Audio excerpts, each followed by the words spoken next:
Voilà, comme annoncé, je suis avec M. Sadia Zouzou, consultant en intelligence économique et en marketing sportif. Il est super bien installé sur notre plateau. Bonsoir, M. Sadia. Bonsoir, Bédi. Comment vous allez? Je vais bien, merci. Et vous, ça va? Oui, moi non plus, ça va chez moi. Super. Allez, il est là pour nous parler du business autour du maillot de football. Hein. Voilà, il en a fait une affaire personnelle. Alors, M. Sadia, on aimerait savoir, pour la CAN, hein, voilà, pour cette activité très médiatisée, quel est le rôle des maillots dans cet événement? Bon, merci beaucoup, Bédi. Je suis bien, je porte bien un maillot. Donc, joli maillot d'ailleurs. Hein. Merci beaucoup pour la remarque. Le maillot est un élément très important dans un événement sportif et particulièrement dans un événement comme la CAN. Vous pouvez donc vous en rendre compte. D'accord. Donc la fonction première d'un maillot, c'est de permettre de différencier les parties dans une compétition notamment. Parlant bien sûr de la CAN, on parle, il y a près de 24 équipes. Donc l'élément principal qui permet au pays de se différencier, oui. Donc c'est bien les maillots.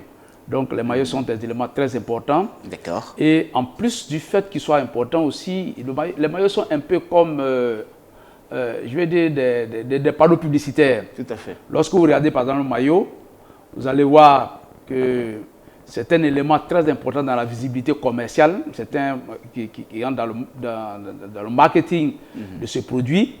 Donc, vous allez voir donc qu'il y a le nom de l'équipementier, vous allez voir le nom, le logo. Et en plus aussi, vous avez le logo de la fédération. Ouais. Et en plus, vous avez aussi le logo de l'organisation qui organise cette compétition, notamment quand c'est un événement de la FIFA, de la CAF, ouais. Comme c'est le cas actuellement pour la CAN 2023. Donc vous avez le logo de la CAF qui se trouve sur les différents points de maillot. Et bien entendu, quand c'est la Coupe du Monde, c'est la FIFA. Donc voilà un peu ces éléments que je peux dire. Globalement, il faut dire que le marché mondial du maillot, pour le dire, c'est environ 8 milliards de dollars.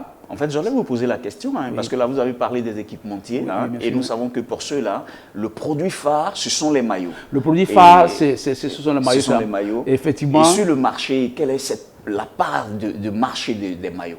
Bon, sur le plan mondial, il faut dire, comme je viens de dire tout à l'heure, que le cabinet PR Marketing estime que le marché mondial des maillots, c'est environ 8 milliards de dollars. 8 milliards de dollars. 8 milliards de dollars, ça correspond à peu près à 4 600 milliards de francs CFA si mes calculs sont bons. Donc ça, c'est l'aspect visible. Mais en ce qui concerne le marché africain, qui est dominé par les 3 grandes marques, il y a Puma, Nike et l'autre marque, puis il y a Puma, il y a Nike et il y a Adidas. Ça, ce sont les leaders. Et à côté d'eux, il y a ce qu'on peut appeler les challengers, vous avez le Umbro, vous avez le Coq Sportif et bien d'autres marques. Et après les suiveurs qui sont les marques africaines. Donc je vais dire que ce marché-là, sur le plan mondial, c'est un marché qui est traçable beaucoup plus facilement. Ah bon? Et en raison du secret d'affaires, je vais dire en Afrique, on n'a pas une estimation globale du nombre de maillots qui est écoulé et aussi, je vais dire, du chiffre d'affaires en ce qui concerne les maillots qui sont vendus par ces grands équipementiers. Donc vous devez savoir aussi, disons qu'il y a un enjeu aussi commercial qui est très important, qui est attaché à l'attribution des marchés d'équipementiers pour le maillot. Dans les pays africains, on se rappelle un peu la guerre commerciale entre Coq Sportif et One All Sport, c'est un équipementier américain, pour s'adjuger le marché du maillot de l'équipe nationale du Cameroun. Donc, vous voyez, il y a tout ça. Donc, je veux dire que c'est véritablement important. Et ce qu'il faut souligner, aussi que lorsque les fédérations vendent les maillots, parce que les prix sont fixés, bien entendu, et il y a une part, je vais dire, de cet argent-là qui revient aux fédérations locales. Notamment, c'est pour cela que vous avez vu effectivement qu'il y a eu une polémique sur le coût élevé qui a été décrié par l'ensemble des spectateurs, des téléspectateurs. Des consommateurs. Hein. Des consommateurs, bien entendu, des fans. C'est dû au fait que, véritablement, sur le marché mondial, c'est un marché qui est détenu par les multinationales qui ont véritablement des façons de faire. Déjà, donc, le coût moyen d'un maillot, environ, c'est 150, entre 150 $. À partir de 150 $, ils ont, je veux dire, pour le commun des Africains, c'est véritablement élevé. Et là, on parle des maillots ivoiriens.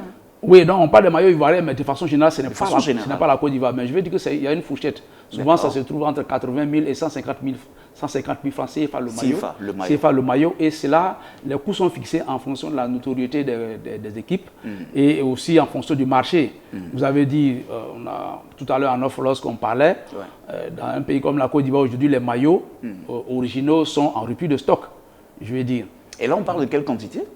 Bon, je n'ai pas les données précises en ce qui concerne mais une estimation quand même? Non, pas d'estimation. Je vous dis que c'est un peu le secret d'affaires. D'accord. On ne peut pas le savoir. D'accord. Voilà. Mais donc, je veux dire que pour l'élément très important qui est important à savoir, c'est que les maillots sont des éléments de merchandising qui sont très importants. Très importants. Alors, pour parler de maillots toujours et surtout parler d'équipementiers, quelle est la place de nos équipementiers africains dans ce carnaval? Bon, il faut dire que le marché des équipementiers est dominé par les multinationales. Là. Et bon, donc sur le plan africain, il y a, je vais dire,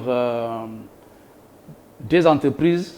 Bon, la marque Ernest, c'est une marque qui a été créée par Malamine Koné, c'est un Malien qui vit en France dans les années 1999 et qui est utilisé par l'équipe nationale du Mali. Effectivement. Il y a aussi d'autres équipementiers qui sont encore petits, il y a Flex Afrique et d'autres équipementiers que je ne peux pas citer ici, mais je vais dire que c'est un marché qui est encore nouveau. L'industrie qui tourne autour de l'économie du sport est encore nouveau encore en Afrique et le potentiel est jusqu'à aujourd'hui insuffisamment exploité.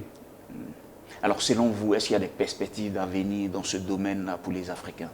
Mais bien entendu, je veux dire que les multinationales occidentales nous ont montré la voie à suivre.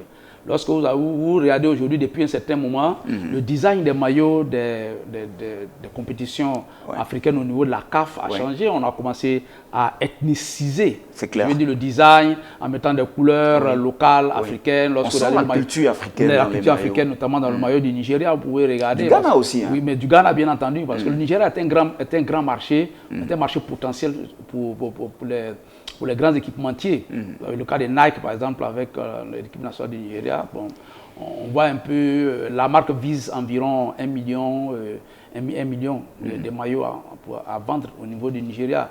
Donc je veux dire que c'est, enfin 1 million, ça c'est la diaspora nigériane. Mais 200 millions d'habitants pour le Nigeria, et ça c'est véritablement un marché très important. Pour répondre donc à votre question tout à l'heure, je vais dire que le marché, les potentialités du marché du maillot de façon générale des équipements sportifs est un marché très important qui n'a pas encore été suffisamment exploré. Et donc c'est le lieu d'orienter les hommes d'affaires, puisque nous sommes à la carte des entreprises, d'orienter les hommes d'affaires vers ce marché-là. Vous avez vu effectivement que l'Afrique est un continent jeune, où il y a 70% de jeunes et environ, je vais dire, plus de 200 millions de fans de football et de sport. Donc pour ces personnes-là, vous avez des académies qui se créent dans les quartiers, etc. Donc il faut que les entreprises et les entrepreneurs africains profitent de cette opportunité-là pour investir dans le marché de la confection des équipements sportifs pour les équipes africaines. Voilà, tout est bien dit, hein. Avec vous on n'a pas d'ambiguïté, tout est vraiment bien détaillé. Dites-nous, qu'en est-il du marché de la contrefaçon? Bon, comme son nom le dit, c'est un marché souterrain qui est difficilement traçable.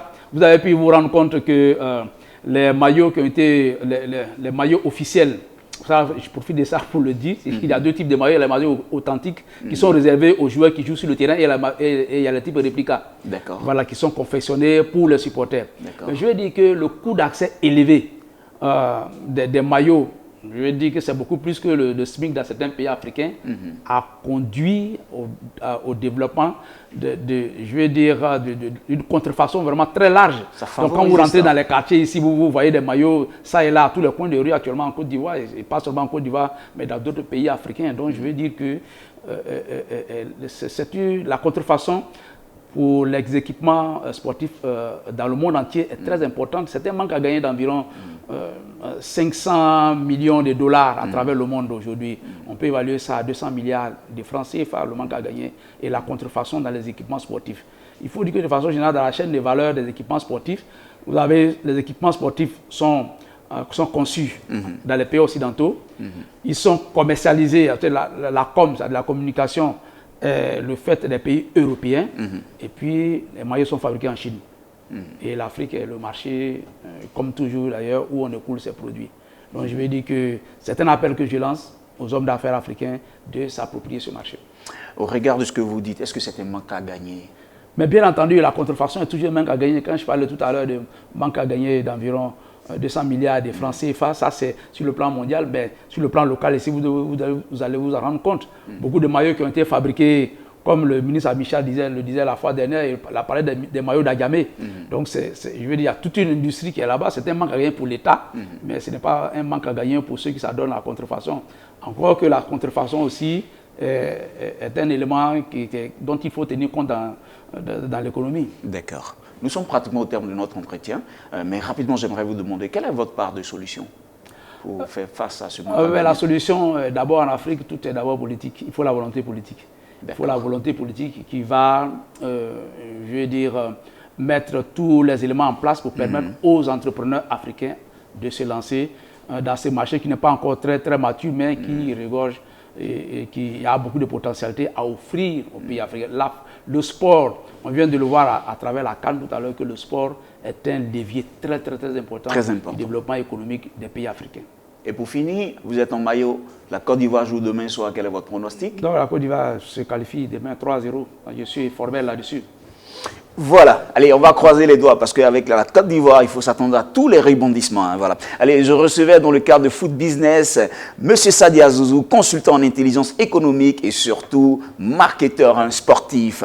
Cette rubrique, c'est fini. Poursuivons avec l'invité de la CAN.